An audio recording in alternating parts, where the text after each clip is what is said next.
जनता निर्णय करेगी कि मैं कहाँ का हूँ। मैंने बम्बई के चेंबूर नाके पे केले बेचे।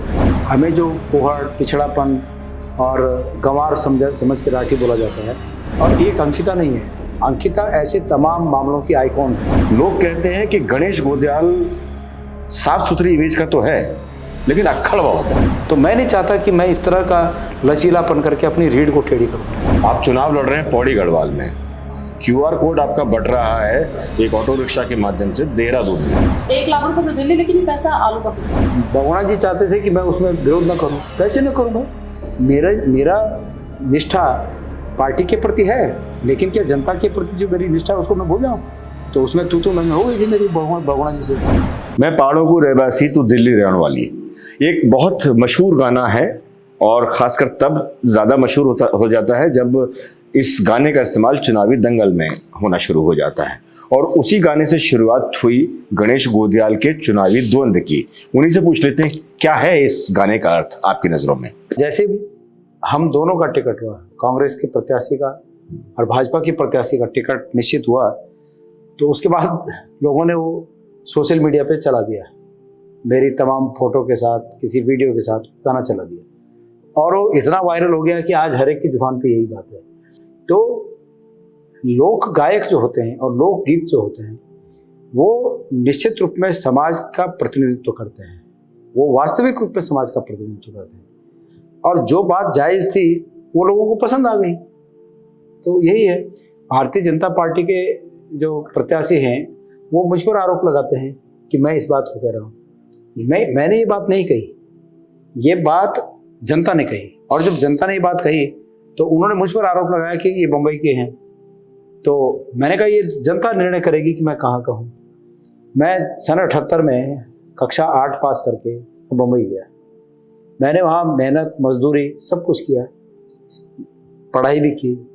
मैंने पहले बताया कि भाई जब 9th में मैंने एडमिशन लिया, तो 9th में और 10th में 2 साल तक मैंने बम्बई के चेंबूर नाके पे केले बेचे। कामराज नगर एक झोपड़पट्टी होती थी, उसमें मैं रहता था, और केले बेचे, 2 पैसा भी कमाया और पढ़ाई भी की। उसके बाद मुझे एक कोई सज्जन मिले, उनका नाम था PD अय्यर। वो मुझे चार्टर्ड अकाउंटेंट बनाना चाहते थे, तो उन्होंने अपने एक रिश्तेदार चार्टर्ड अकाउंटेंट के यहाँ मुझे भेजा आर्टिकलशिप में। लेकिन मैं हिंदी मीडियम से पढ़ के गया था, और मेरे साथ जो और दूसरे आर्टिकल जो क्लर्क थे उनका बैकग्राउंड बहुत अच्छा पढ़ा लिखा होने के बाद अच्छे ठीक ठाक समृद्ध लोग थे, और उनको मैं उस समय देखता था कि वो CA नहीं बन पाए 10 बार में, 8 बार में। तो मेरा कॉन्फिडेंस उसमें डगमगा गया। मैंने सोचा यही नहीं बन पाए तो मैं क्या बनूँगा। अय्यर साहब ने मुझे फिर एक दूसरी जगह भेजा। उनका कंस्ट्रक्शन का काम चल रहा था, एक फैक्ट्री बन रही थी उनकी, तो वहाँ भेजा उन्होंने, और मुझे वो चीज़ रास आ गई और मैं उस लाइन में आ गया था। फिर उसके बाद मैंने मुंबई में सिविल कंस्ट्रक्शन के काम किए, फिर मैं A ग्रेड का कॉन्ट्रैक्टर बना। तो मैंने जो भी पैसा उसमें अर्जित किया 98 तक, मैंने वो सब पैसा अपने गांव पैठानी में लाकर, मेरा बचपन का सपना था कि लोग हमें राठी बोलते हैं, तो उस सपने को इस रूप में मैंने साकार किया कि हम इस राठ शब्द के मतलब को बदल सकें। हमें जो फुहड़, पिछड़ापन और गंवार समझ के राठी बोला जाता है, उसको मैं बदल सकूं, उसके अर्थ को बदल सकूं। आज वो सपना हमने साकार कर लिया। आज जो लोग राठ में शामिल नहीं, वो भी चाहते हैं कि हम राठ में शामिल। एक चीज आपने बताया, तो ये फर्क था, इसलिए मुझ पर उनका आरोप फिट नहीं बैठा है। जो व्यक्ति सन 97 के बाद यहाँ के जो भी मैंने 97 तक कमाया उसको यहाँ लगाया, तो लोगों को उनका ये आरोप पचा नहीं है। तो गणेश गोंदियाल को डर नहीं लगता है ये जो जांच और बड़ी एजेंसी? मेरी बात सुनिए, डर उसको लगता है जिसने कुछ गलत किया होगा। हमने जिंदगी में कोई गलत नहीं किया। हमें परिवार से वो संस्कार मिले कि बचपन में, हमारे टाइम में जब हम 3-4 में पढ़ते थे, तो बचपन में स्याही की दवातें होती थी और स्याही की टिकिया घोल के कलम से लिखा जाता था। तो एक दिन में आधी टिकिया घोलते थे हम, आधी। और कभी अगर गलती से एक आधी टिकिया, तो घर वालों को पता होता था कि आधी टिकिया है इसकी बची हुई, लेकिन अगर गलती से कोई पूरी टिकिया भी आ गई तो घर वाले बोलते थे ये पूरी टिकिया कहाँ से आई, तुम किसी दूसरे की तो नहीं लाए। तो हम उस संस्कार से बड़े हुए हैं। इसलिए हमने जीवन में कभी गलत नहीं किया, कभी शॉर्टकट वे नहीं चयन किया कि हम शॉर्टकट पहुंच जाए। हमने हमेशा परिश्रम के मार्ग को चुना, ईमानदारी के मार्ग को चुना। और इनकी तमाम जांच एजेंसियों को मेरी चुनौती है कि गणेश गोदियाल के खिलाफ जितनी वो कार्रवाई कर सकते हैं करें, लेकिन वो मुझे परेशान कर सकते हैं, लेकिन मुझे वो जांच में गलत साबित नहीं कर सकते। एक जांच एजेंसी है जिसका नाम ईडी है, लेकिन अगर उसके पूरे अर्थ में देखा जाए तो ईडी का मतलब एजुकेशन डिपार्टमेंट भी होता है। यहाँ आप कनेक्ट होते हैं। लोगों से हमने बात की तो किसी कॉलेज का जिक्र किया उन्होंने, जो आपने अपने पैसों से मैंने बनाया। वही कहा मैंने कि मैंने 97 में बंबई से आकर राठ महाविद्यालय की स्थापना की 98 में। मतलब 98 में मैं आया और मैंने उस पर काम शुरू किया। 98 में मैंने साथ साथ में अपने आजीविका के लिए एक डेयरी फार्म गांव में बनाया। वो डेयरी फार्म में मैंने इसलिए बनाया, मैं सोच रहा था कि मैं गांव में कुछ करूं। तो मैं एक बार बच्चों के साथ 96 के आसपास गांव आया, तो मेरी बेटी तो बहुत छोटी थी, तो मुझे कोटद्वार से और अपने गांव तक कहीं रास्ते में उसके लिए दूध नहीं मिला। हम उसको, तब वो आता था एक गोल्ड स्पॉट, एक कोल्ड ड्रिंक का ब्रांड होता था गोल्ड स्पॉट, तो गोल्ड स्पॉट पिला पिला के वहाँ तक घर तक ले गए। तो मैंने सोचा कि हाँ दूध का काम करना चाहिए, तो मैंने वो काम शुरू किया। हालांकि मैं उसमें सफल नहीं हुआ, लेकिन मेरी तमन्ना थी, हमने बाप का कुछ नहीं खोया, अपना कमाया अपना खोया। तो उसके बाद फिर लोगों ने कहा कि भाई आप कर सकते हो तो यहाँ कॉलेज बना दो एक हमारे लिए। कहीं 100 किलोमीटर के दायरे में कोई कॉलेज नहीं था, तो कॉलेज बनाया। तो लोग इसलिए कहते हैं कि गणेश गोदियाल ने, मुझे नहीं लगता है कि उत्तराखंड का कोई भी नेता बीजेपी का ऐसा होगा कि जिन्होंने अपने संसाधनों से किसी भी रूप में अगर अर्जित किया हो और उसको जनता के हित में लगाया हो, मुझे नहीं लगता। और आज उसी बात का रिवार्ड, उसी बात का इनाम जनता मुझे दे रही है। एक बेटी का जिक्र किया आपने, अपनी बेटी का, कहा कि रास्ते में दूध नहीं मिला। आप ही के क्षेत्र में एक बेटी और भी है, नाम है उसका अंकिता भंडारी। ये दुखद पक्ष है कि, और एक अंकिता नहीं है, अंकिता ऐसे तमाम मामलों की आइकॉन है। ऐसे और भी मामले हैं, पिंकी नेगी, ममता बहुगुणा, ये ऐसी बेटियां थी जो सपनों की ऊंची उड़ान लिए समाज के बीच आई और समाज के दरिंदों ने उन्हें नोच नोच के समाप्त कर दिया। अंकिता उसमें से एक केस है और निश्चित रूप में अंकिता इन सब केसों की एक आइकॉन बन गई है। तो अफसोस इस बात का है कि सत्ता में बैठे हुए लोग इस पर औ बोलने को तैयार नहीं है। हमारे आदरणीय प्रधानमंत्री 4 बार आ गए तब से उत्तराखंड, और अभी परसों जब आए थे चुनाव की रैली में, उसके अगले दिन मैं बता रहा हूँ आपको, मुझे ये सूचना है कि पीएमओ से अगले दिन इस केस के बारे में जानकारी मांगी गई। और मुझे ऐसा लगा कि हो सकता है अगर पीएमओ से जानकारी मांगी गई है तो माननीय प्रधानमंत्री जी अपने शब्दों में इस केस को कुछ कहें, और उनका इस केस के बारे में थोड़ा बहुत भी कहना ये महत्वपूर्ण होता है। आदरणीय प्रधानमंत्री जी कहते हैं कि मैं पाकिस्तान को लाल आंख दिखाता हूँ, आदरणीय प्रधानमंत्री जी कहते हैं कि चाइना को लाल आंख दिखाता हूँ। तो वहाँ चाइना और पाकिस्तान को लाल आंख दिखाएं, अच्छी बात है, लेकिन थोड़ी सी गर्म आंखें यहाँ की सरकार को दिखा दे कि भाई कौन है वो वीआईपी, उसको 10 घंटे के अंदर, जब 5 घंटे के अंदर, जब तक मैं इस देवभूमि में हूँ तब तक मुझे वो अरेस्ट दिखना चाहिए। लेकिन सवाल ये उठता है कि इतना बड़ा नेता है कौन वो, जिसके लिए प्रधानमंत्री भी यहाँ से अंकिता भंडारी के मामले में नजरें चुरा के चले जाते हैं, बीजेपी के तमाम नेता नजरें चुरा कर चले जाते हैं। ऐसा कौन सा नेता है जिसके लिए हमारी एक बेटी की बलि चढ़ा दी गई? तो ये सब प्रश्न खड़े हैं, और इन प्रश्नों को निश्चित रूप में, आज चुनाव है, ये जनता की अदालत है, जनता की अदालत में ये प्रश्न पूछे जाएंगे, तो हम पूछ रहे हैं।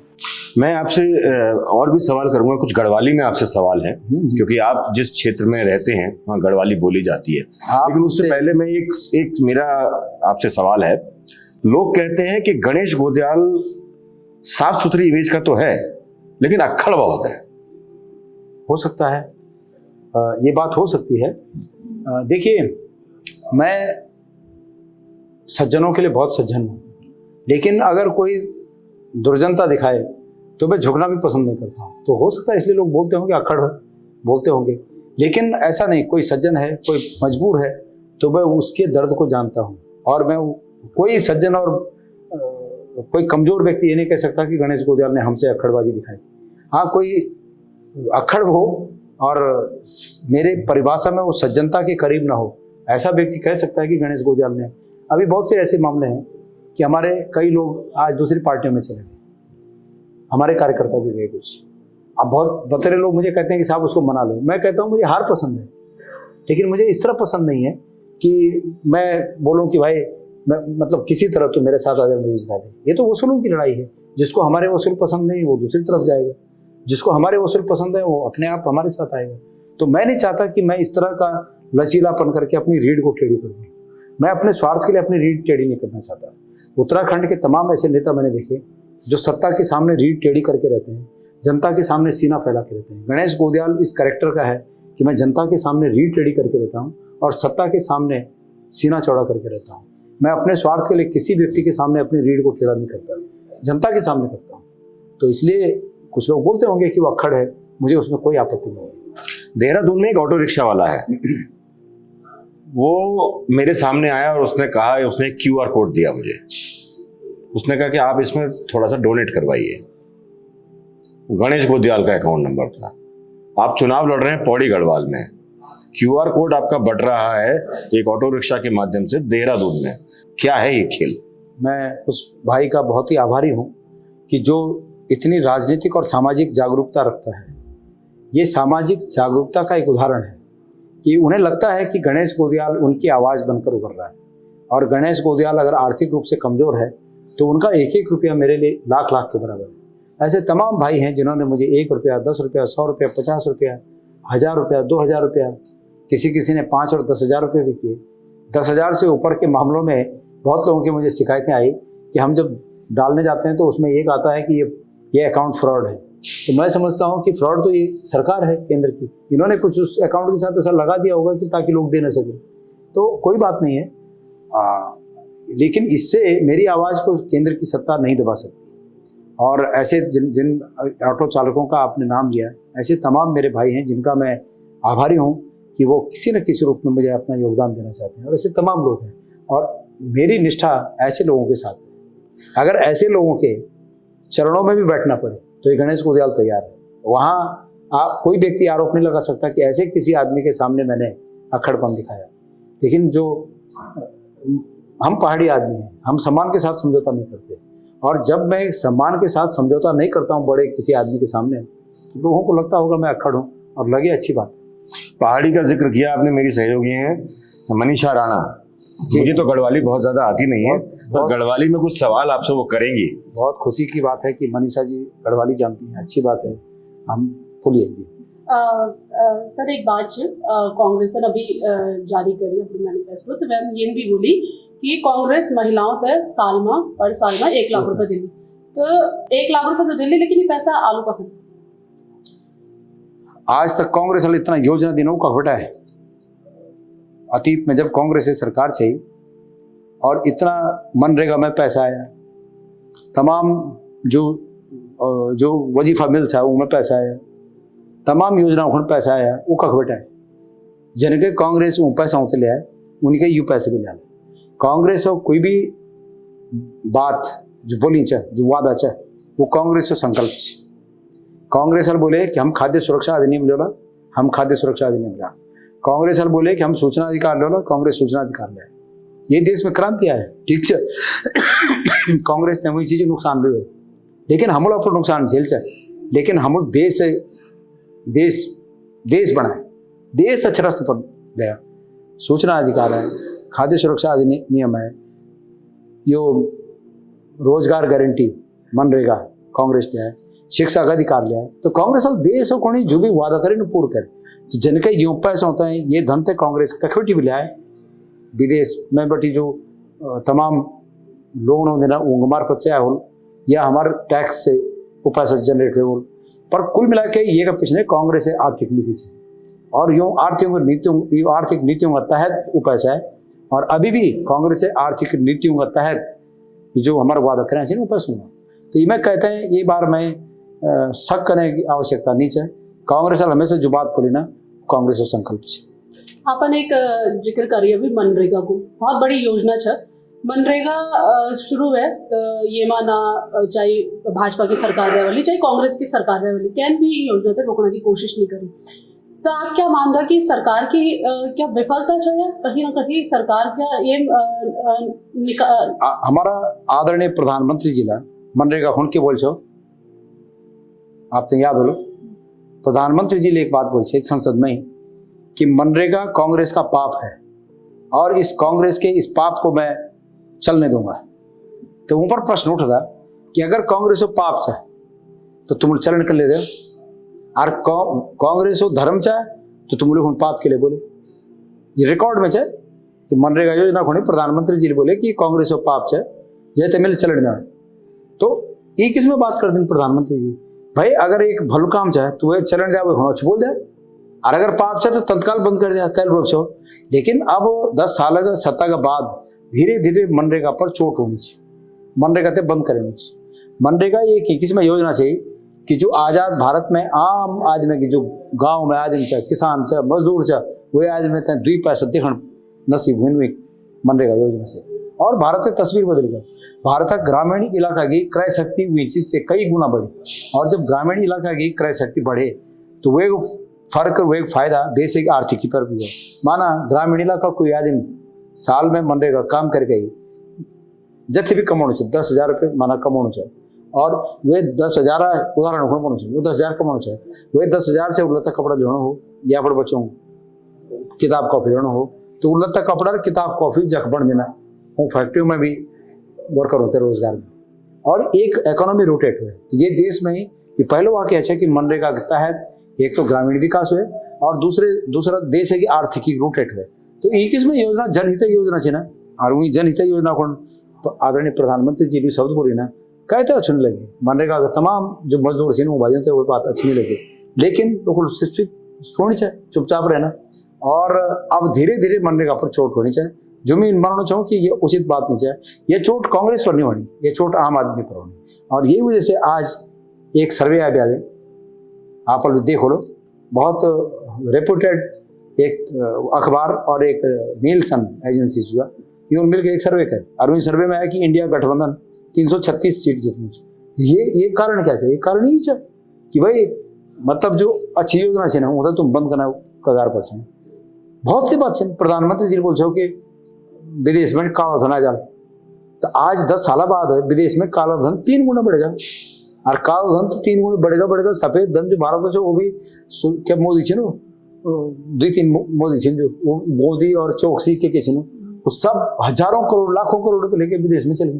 देखो सफेद धन तो काला धन तो नहीं है, वो सफेद धन भी चल गया। यूँ बातों से सब लोग बहुत ही चिंतित थे। आप इलेक्ट्रल बॉन्ड बारे में सुनो, कितना शर्मनाक बात है कि जो गौ मांस निर्यात करने वाली कंपनी है वो बटी ये लोग चंदा लेना चाहिए, और चंदा न चाहिए रिश्वत चाहे।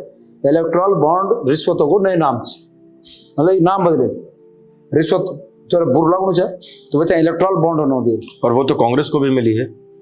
तो ऐसा है कि मैं कोई किसी बात को इस रूप में न्यायोचित नहीं ठहराया जा सकता कि कांग्रेस को मिला तो कोई बुराई नहीं है। अगर गलत लोगों ने कांग्रेस को चंदा दिया है तो ये भी गलत है। इसकी जांच होनी चाहिए कि बीजेपी को किसने दिया, कांग्रेस को किसने दिया, इसकी जांच होनी चाहिए। कोई, मुझे नहीं लगता कि कोई गौ मांस निर्यात करने वाली कंपनी ने कांग्रेस को चंदा दिया होगा।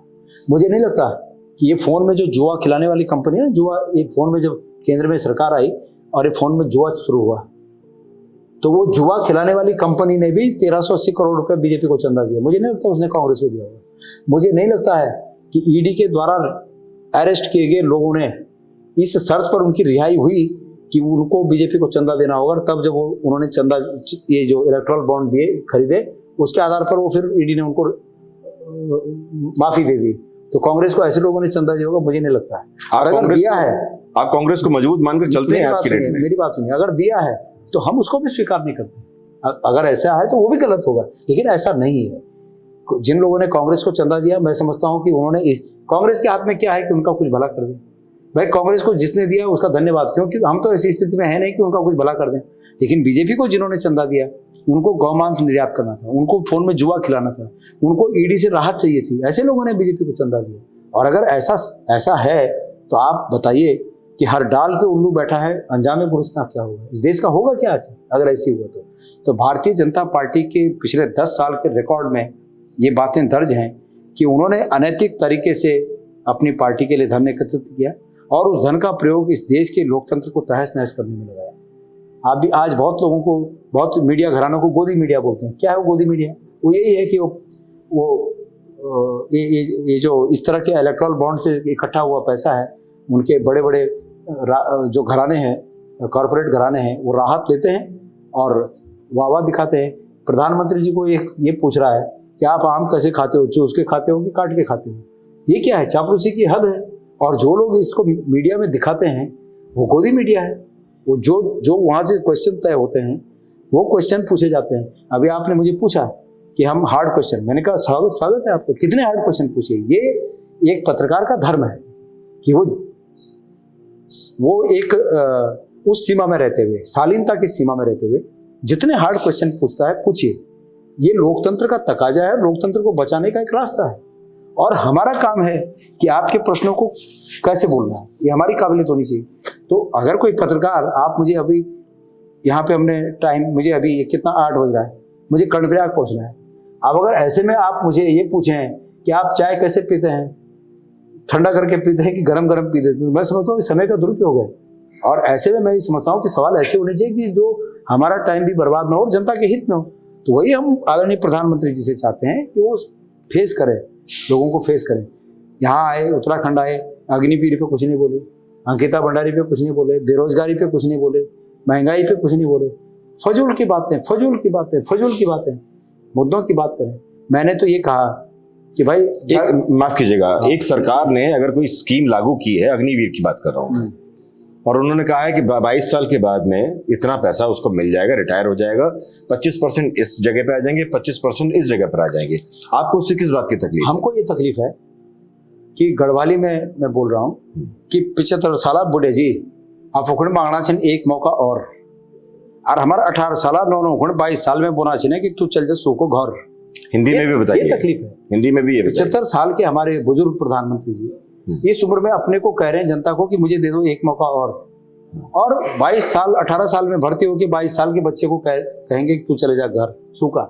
तो ये जायज नहीं है, ये नाजायज, गलत है, अन्याय है और इस अन्याय के खिलाफ हम लड़ रहे हैं। तो ये देखिए, क्या इस योजना से भारत की फौज मजबूत होगी? पहला क्वेश्चन तो ये मैं पूछना चाहता हूं। जिस बच्चे को ये पता है कि मुझे 4 साल के बाद घर जाना पड़ेगा, वो बच्चा कितनी तन्मयता से वहां सेवा करेगा? मैं समझता हूं कि फौज की नौकरी तो ऐसी है कि 4 साल में तो बच्चा ट्रेनिंग ही लेगा, 4 साल में तो बच्चा ट्रेंड हो पाएगा। और जैसे वो ट्रेंड हुआ, ऐसा क्या कारण है, प्रधानमंत्री जी क्या चाहते हैं कि फौज एक बच्चे को ट्रेनिंग करके एक मजबूत अच्छा फौजी बनाए और उसके बाद उसको रिटायरमेंट कर दे? कहां ले जाना चाह रहे हैं उसको? इसके पीछे भी कोई राज है और समय आने पर वो राज भी पता चलेगा। मेरा अंदेशा है कि हो ना हो, प्रधानमंत्री जी की ये इच्छा हो कि फौज से ट्रेनिंग कराइए और उसके बाद अडानी जी या अंबानी जी की एक सेना खड़ी कराइए। और जैसे विदेशों में होता है ना कि भाड़े पे जाते हैं सैनिक, किराए पे जाते हैं, आज इसके साथ, आज इसके लिए लड़ाई लड़ो, कल उसके लिए लड़ाई लड़ो। तो हो सकता है कि अडानी और अंबानी जैसे घराने यहाँ फौज का व्यापार भी करना चाहते हैं कि उनकी फौज है। तो ये देश के हित में नहीं है, बिल्कुल नहीं है देश के हित में। हमारी फौज का जो स्ट्रक्चर पहले था, जो जैसा पहले था, हमको उसमें भी व्यय बढ़ाने की और जरूरत थी। लेकिन ये फौज में कटौती कर रहे हैं और पेंशन में कटौती कर रहे हैं फौज के, उसके बाद कैंटीन के फैसिलिटी बंद करना चाहते हैं। तो ये सिर्फ अपने उद्योगपति मित्रों के लिए सब खजाना खोला हुआ है भारत का और बाकी सब सेक्टर के लिए खजाने बंद हैं। कैसे चलेगा ऐसा? देखिए, कर्णप्रयाग का आपने जिक्र किया, मैं ये पूछना चाहता हूँ, अगर गुजरात का प्रत्येक व्यक्ति, जैसे हमारे उत्तराखंड का प्रत्येक व्यक्ति फौज से जुड़ा हुआ है, फौज में है, हर परिवार ने फौज का नमक खाया है। मेरे दादा फौज में थे, मेरे चाचा फौज में थे, हमने फौज का नमक खाया और कोई परिवार उत्तराखंड में ऐसा नहीं है जिसने फौज का नमक नहीं खाया। अगर ये स्थिति गुजरात में होती तो क्या अग्निवीर योजना आती? मैं आपसे पूछना चाहता हूँ। निश्चित नहीं आती। गुजरात के ज्यादातर लोग व्यापार करते हैं और गुजरात के लोगों को मिला लोन माफी, लाखों करोड़, 16 लाख करोड़ का लोन माफ हुआ, उसमें अधिकांश फायदा गुजरात के लोगों को मिला, गुजरात के बड़े बड़े व्यवसायियों को मिला और हमें मिली योजना अग्निवीर। तो ये हमारे साथ नाइंसाफी नहीं है। और क्या इस नाइंसाफी के खिलाफ हम आवाज न उठाएं? देखिए, इस देश में आज़ादी के समय ऐसे लोग थे, दोनों तरह के लोग थे। एक वो थे जो अंग्रेजों से पेंशन लेके आज़ादी को धकेलने में लगे थे कि नहीं चाहिए आज़ादी, और एक ऐसे लोग थे जो जान देकर आज़ादी पाना चाहते थे, उन्होंने जाने दी। आज भी ऐसे लोग हैं जो कुर्बान होना पसंद करेंगे, लेकिन इस तरह की, जिस तरह की गुलामी ये सरकार लोगों को गुलाम बनाना चाहती है, उसको स्वीकार नहीं करेंगे। आज भी ऐसे लोग हैं। दोनों गणेश गुर्जर नफे नुकसान की बात करते हैं। अभी प्रियंका गांधी जी यहाँ उत्तराखंड आई, काफी कुछ उन्होंने बोला, बेरोजगारों को लेकर भी उन्होंने बात की और आपके साथ ही अलग उम्मीदवारों को लेकर भी बात की। उन्होंने जब बेरोजगारों के मुद्दे को लेकर बात की तब आपने, जब बेरोजगारों को समर्थन देने का वक्त था तब आपने टिहरी में बेरोजगारों को समर्थन देने की बजाय अपने कैंडिडेट को वहां उतार दिया। 3 जगह पर चुनाव उत्तर भारत में अगर देखा जाए तो 3 जगह के चुनाव बहुत महत्वपूर्ण होते चले जा रहे हैं। देखिए, बाड़मेर का चुनाव है, टिहरी गढ़वाल का चुनाव है, पौड़ी गढ़वाल का चुनाव है। ये 3 जो चुनाव है ये उत्तर भारत के महत्वपूर्ण चुनाव में गिने जा रहे हैं। आपके पास पैसा नहीं है, टिहरी वाले के पास पैसा नहीं है और बाड़मेर में भी पैसा नहीं। मेरी बात सुनिए, पैसा होना न होना ये अलग बात है। चुनाव कैसे लड़ेंगे? आपका ये प्रश्न जो है कि बेरोजगारों की लड़ाई लड़ने वाले को आपने क्यों टिकट नहीं दिया, शायद आपका अपरोक्ष नहीं, मेरा सीधा सवाल है। सवाल ये है, परोक्ष या अपरोक्ष जैसे आप समझे, क्योंकि आपने ये शब्द नहीं यूज किया इसलिए मैं अपरोक्ष कहूंगा उसको। पर ठीक है, अगर परोक्ष सवाल भी है तो देखिए, पार्टी का टिकट, क्या जिनकी आप चर्चा कर रहे हैं क्या उन्होंने पार्टी का टिकट मांगा? क्या वो पार्टी के सदस्य थे? ये भी बात सोची जानी चाहिए। वो पार्टी के सदस्य ही नहीं थे तो ऐसा नहीं हो सकता कि कोई इंडिपेंडेंट खड़ा हो और पार्टी उनको समर्थन दे। अक्सर बाहर से समर्थन दिया जाता है। नहीं, ऐसा नहीं होता है। होता यह है कि पार्टी का सदस्य हो और वो चुनाव लड़ने का जज्बा रखे और उसके बाद हाईकमान उसको सोचे। जब कैंडिडेट सिलेक्शन का प्रोसेस चल रहा है उसमें जो हमारे सिलेक्शन प्रोसेस में है ही नहीं, हम कैसे ये कह लें कि। और दूसरी बात की लड़ाई नहीं लड़ी, ये नहीं कहा जा सकता। कांग्रेस पार्टी ने निश्चित रूप में बेरोजगारों की लड़ाई लड़ी। अगर कांग्रेस पार्टी के नेता गुनसोला जी ने युवाओं की लड़ाई, बेरोजगारों की लड़ाई लड़ी है तो निश्चित रूप में वो चुनाव लड़ने के हकदार है। गणेश गोदियाल ने अध्यक्ष रहते हुए अगर वो लड़ाई लड़ी है तो उसका यश गुनसोला जी को भी मिलना चाहिए। अगर करण मेहरा ने ये लड़ाई लड़ी है तो उसका यश गुनसोला जी को भी मिलना चाहिए। आप ऐसे क्यों मान रहे हैं कि उन्होंने ये लड़ाई लड़ी? वो इस रूप में लड़ाई लड़ी कि उन्होंने खुद भी लड़ी और उनके नेताओं ने लड़ी। तो हमारा जो प्रयास है वो सामूहिक है। तो ये नहीं कहा जा सकता कि वो इससे इतर है, वो इससे इतर नहीं है। आपके बड़े नेता कहते हैं कि मुद्दा बिल्कुल जेन्युइन है। आपको क्या लगता है, मुद्दा जेन्युइन है? जो बेरोजगारी का मुद्दा है उस पर बात करते हैं। हाँ, जेन्युइन है। आज 80% कांग्रेस साथ है उस मुद्दे के कि बेरोजगारी फैली है। हाँ, निश्चित रूप में बेरोजगारी फैली है। कहीं ना कहीं समर्थन भी है। किस चीज का? बेरोजगारों के लिए समर्थन है ना, हमेशा समर्थन हमने दिया है, हमेशा समर्थन दिया है बेरोजगारी के मुद्दे पर। बेरोजगारी हटे, मैं तो अध्यक्ष रहते हुए आपको याद होगा मैंने तो ऐलान कर रखा था कि मेरा एक संकल्प है कि आप हमारे मतदाता यहाँ कांग्रेस की सरकार लाएं और मैं सिर्फ और सिर्फ इस बात के लिए संकल्पित हूँ कि मैं उत्तराखंड में बेरोजगारी समाप्त करूंगा। और मैं खाली हवाई बात नहीं करता, आज भी मेरे फोन में वो सब डिटेल होंगे जो मैंने 2022 के पहले फ्री टाइम में, जब मैं मतलब कुछ काम नहीं होता था, मैं योजनाएं बनाता था कि किस सेक्टर में हम कितना रोजगार दे सकते हैं। और मैंने ये तय किया था कि हम हर विधानसभा वाइज जो जनरली जो रोजगार पैदा होते हैं उनके अलावा हम हर विधानसभा वाइज 5000 रोजगार सृजित करके देंगे। ये हमने तय कर रखा था और उतनी ही जरूरत है। तो इसलिए मेरा ये कहना है कि ठीक है, जैसे इंसान का भाग्य होता है ऐसे राज्यों की भी भाग्य है। जनता अगर एक छोटा सा सवाल मेरा, वैसे तो गणेश गोदियाल के सामने मेरे पास ऐसे कोई सवाल नहीं है, ना तो मुझे ये सवाल आता है कि आम कैसे काट के खाया जाता है और ना ही आपके पास कर्णप्रयाग तक पहुंचने के लिए हेलीकॉप्टर की व्यवस्था है, आपको बाय रोड जाना है। तो जल्दी से मैं एक सवाल निपटा देता हूँ। कर्णप्रयाग जाने से पहले रास्ते में कहीं ऐसा मौका आएगा कि गणेश गोदियाल के चेहरे पर हंसी आएगी? दिखाई नहीं देती है हंसी। हाँ, मैं सुबह दिखाई नहीं देती है। मैं सुबह से शाम तक हंसी रहा हूँ। ये मैं अभी थक चुका हूँ।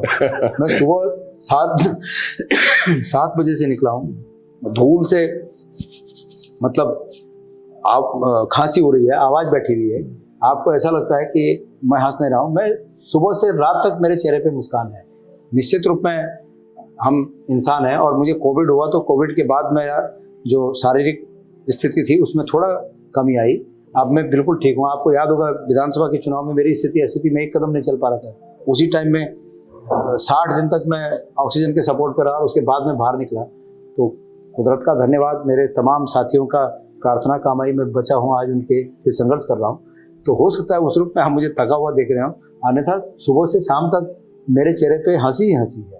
आपके लोकसभा क्षेत्र के कुछ सवाल है इनके पास में, उसके बाद मैं एक सवाल करूंगा क्योंकि आपको कर्णप्रयाग जाना है बस और हेलीकॉप्टर आपके पास है नहीं, आपको बाय रोड जाना है तो मैं ज्यादा डिस्टर्ब। हेलीकॉप्टर का भी बता दूं आपको, अच्छा, मेरा अच्छा। एक साथी मुझे हेलीकॉप्टर उपलब्ध करा रहा है। अच्छा, जब बीजेपी की सरकार को पता चल गया तो उनको धमकी आ गई कि खबरदार अगर उसको हेलीकॉप्टर दिया तो ऐसे भी है। इतनी नाराजगी क्यों आपसे? मेरे से? क्योंकि मैं उनकी आंख की किरकिरी हूँ। गढ़वाल की सीट इस ऐसी मुकाम पर आप पहुंचे हैं जहां केंद्र और राज्य की सरकार मिलकर गणेश गोदियाल को जीतने नहीं देना चाहती और गढ़वाल की जनता मुझे हारने नहीं देना चाहती। ये आपको पता होगा, 3 दिन पहले मैंने सतपुली में इनकी 9,500 पेटियां दारू पकड़वाई। 9,500 पेटियां आज भी सील है वो 9,500 पेटियां सतपुली में। सतपुली से ज़्यादा 4 विधानसभाएं संपर्क में हैं। तो जब 4 विधानसभाओं के लिए 9 और कल पैसे पकड़े गए, तो ये सब बातें हैं, जनता देख रही है सब कुछ। लेकिन ये कितना जोर लगा दें, ये कितना जोर लगा दें, आम लोगों के चेहरों पर मुझे देखने के बाद जो एक झलक दिखती है, उनकी आंखों में जो प्रेम दिखता है, वो आशीर्वाद के रूप में निश्चित रूप में 19 तारीख को मुझे मिलेगा। मेरा आपके ऊपर ये बड़ी जिम्मेदारी भी हो जाती है, क्योंकि जिस तरीके से मैं देख रहा हूँ पिछले 10 सालों में मैंने कई बार चुनाव कवर किए हैं। जनता जो पूरियों का जो पैकेट होता है, आलू की सब्जी और पूरियों का पैकेट होता है, उसके लिए अक्सर भीड़ दिखाई देती है, पर ये पौड़ी में जो भीड़ है वो बिना उसके दिखाई दे रही है। तो ये चक्कर क्या चल रहा है? पीछे से आपके सपोर्ट है या अपने आप ही गणेश गोदियाल को वो? देखिए, मेरी बात सुनिए। जब आप ये देख रहे हैं कि आदमी 1-1 रुपये मुझे मदद कर रहा है, तो आप इस चुनाव को ये समझिए कि जनता लड़ रही है। बतेरे लोग सुबह से बिना खाए पिए मेरे साथ चल रहे हैं, जहाँ मैं जा रहा हूँ वहाँ जिंदाबाद कह रहे हैं। उनकी भूख समाप्त हो जा रही है जब वो मुझे देख रहे हैं, मैं आ गया हूँ, उनकी भूख समाप्त। और मैं यकीन के साथ कह सकता हूँ कि ऐसे तमाम लोगों को मैं देख रहा हूँ जो सुबह से शाम तक नहीं खा रहे हैं, तो मैं भी नहीं खा रहा हूँ। मैं अभी आपसे बात कर रहा हूँ, मेरे पेट से आवाज़ नहीं निकल रही, मतलब जो ताकत होती है ना आवाज़ निकालने की, वो नहीं निकल रही है। अभी हमको कम से कम आगे हम सतपुली या पौड़ी के आसपास कहीं रुकेंगे, तब जाके खाना खाएंगे। तो हाँ, मैं अपने लिए अलग परिभाषा और किसी अन्य व्यक्ति के लिए अलग परिभाषा बनाने में मैं विश्वास नहीं रखता। ऐसे कई मौके आए जब हमारे संबोधन के दौरान हमारे लिए ऊपर टेंट लगा हुआ है, लोग धूप में बैठे हैं, मुझे जायज़ नहीं लगता। मैं खुद ही बोलता हूँ ये टेंट हटाओ, और या तो मैं धूप में ही बैठूंगा। तो कई जगह टेंट हटाए गए और कई जगह जहाँ नहीं हटाए गए मैं भी धूप में बैठा। तो हम अपने लिए अलग परिभाषा और लोगों के लिए अलग परिभाषा, ये इसमें मैं विश्वास नहीं करता। हमें अगर सुख चाहिए तो वो सुख तब मिलना चाहिए जब हम दूसरों को सुख दे सकें, और अगर दूसरे दुखी हैं तो हमको भी वो तपस्या करनी चाहिए, ऐसा मैं मानता हूँ। मैंने कहा जनप्रतिनिधि वो होना चाहिए कि जो जनता की दिक्कतों को अपने में महसूस कर सके। और अगर मैं ये कह रहा हूँ तो मैं अपने लिए भी वही बात कह रहा हूँ कि मैं भी ऐसा होना चाहिए। तो ये बात है। जनता ने अगर रास्ते खोले तो क्या गणेश गोदियाल के दरवाजे उस जनता के लिए परमानेंट खुले रहेंगे, या जीतने के बाद अक्सर ऐसा मैं देखता हूँ देखिए दरवाजे थोड़ा बंद हो जाएगा? मुझे लोगों ने 10 साल तक विधायक के रूप में अपना आशीर्वाद दिया, जिताया, तो मैं जांचा परखा हुआ व्यक्ति हूँ। मेरी जो काम करने की स्टाइल पहले रही वो आगे भी रहेगी, उसको मैं बदल नहीं सकता। हम तो चुनाव नहीं भी जीते तब भी लोगों के लिए दरवाजे खुले रहते हैं, चुनाव जीतेंगे तब भी खुले रहते हैं। चुनाव जीतने के बाद तो आप बाइंड हैं कि आप दरवाजे बंद कर नहीं सकते। तो इसलिए हमने कभी दरवाजे बंद नहीं किए। और जो विपक्ष के हमारे नेता हैं, तमाम लोगों को पूछ लीजिए कि क्या हालत है उनकी, क्या ऐसे कई लोग सामने आए। उनके गांव परसों कोर्ट ब्लॉक में गया था मैं, वहाँ के लोगों ने कहा कि हम इनके पास गए थे कि भाई थोड़ी 2-3 किलोमीटर सड़क का मामला है, तो उन्होंने कहा कि छोटी मोटी समस्याओं के लिए नहीं, मैं बड़े स्तर का नेता हूँ तो मैं छोटी मोटी समस्याएं नहीं देखता। उन्होंने ऐसा कहा। एक हरिद्वार के व्यक्ति ने मुझे कहा, मैंने उससे परमिशन ली है कि क्या मैं इसको सार्वजनिक करूं, तो उन्होंने मुझे अधिकार दिया कि आप सार्वजनिक कर सकते हैं, सिर्फ मेरा नाम मत बताइए। उन्होंने कहा एक बार हम मिलने गए तो पहले तो मुझे कहा गया कि घर पे नहीं मिलते हैं, तो हमने कहा कहाँ मिलेंगे, कहा कि हेडक्वार्टर मिलते हैं, राष्ट्रीय, उनका जो राष्ट्रीय हेडक्वार्टर क्या है वहाँ मिलते हैं। वहाँ गए, बोला तो उन्होंने पूछा हाँ क्या बात है, तो इन्होंने कहा कि एक रिश्ता लगाता है आदमी, एक रिश्ता बना देता है कि हम उत्तराखंड से आए। कहाँ उत्तराखंड से आए, तो बोले हाँ, तो बोले उत्तराखंड की तरफ मैं तकिया लगा के सो गया हूँ, यही शब्द थे, बोले कि उत्तराखंड की तरफ मैं तकिया लगा के सो गया। आज चुनाव लड़ने आ गए, 6 साल तक MP रहे। मैं रिकॉर्ड, मतलब इनके पास अगर रिकॉर्ड हो, एक तारीख बता दें, एक तारीख कि 6 साल में MP रहते हुए रुद्रप्रयाग और चमोली का कभी एक दिन का भ्रमण किया हो, एक दिन का। पौड़ी में 2-3 दिन बता सकते हैं, तारीख में अगर 2 ज़्यादा होगा तो 2 या 3 तारीख होंगी जिसमें वहाँ आए होंगे। इसके अलावा इस पूरे लोकसभा क्षेत्र में वो सांसद रहते हुए एक दिन कहीं तारीख बता दें कि वो, तो क्या क्या जनप्रतिनिधि सिर्फ इसलिए कि वोटों के, और क्या बोल रहे हैं कि मोदी जी को देखो, मोदी जी को देखो। अरे मोदी जी को भाई 10 साल देख दिया लोगों ने, अपनी बताइए ना, आप चुनाव लड़ रहे हैं, आपके अंदर क्या काबिलियत है, आप अपनी काबिलियत को लोगों के सामने स्थापित करिए, उसकी प्रमाणिकता बताइए कि मैं इतने काबिल हूँ। और लोग आज के ज़माने में लिखे पढ़े लोग हैं, विवेकशील लोग हैं। मैं क्यों बोल रहा हूँ, मैं अपने बारे में बोल रहा हूँ। मैं तो ये भी बोल रहा हूँ कि अगर हमारी सरकार, जैसे कि उम्मीद है कि हमारी सरकार बनेगी, और भविष्य में मुझे इसमें एक चुनना पड़ेगा कि क्षेत्र की जनता के हित या पार्टी के हित, तो मैं क्षेत्र की जनता के हित चुनूंगा। और अतीत इस बात का गवाह है, मैं नारायण दत्त तिवारी जी से लड़ जाता था, सभी को पता है। इसलिए वो अखड़ वाली छवि इसलिए भी मेरी बनी होगी। मैं नारायण दत्त तिवारी जी से लड़ जाता था। विजय बहुगुणा जी से मेरा विवाद सार्वजनिक हुआ।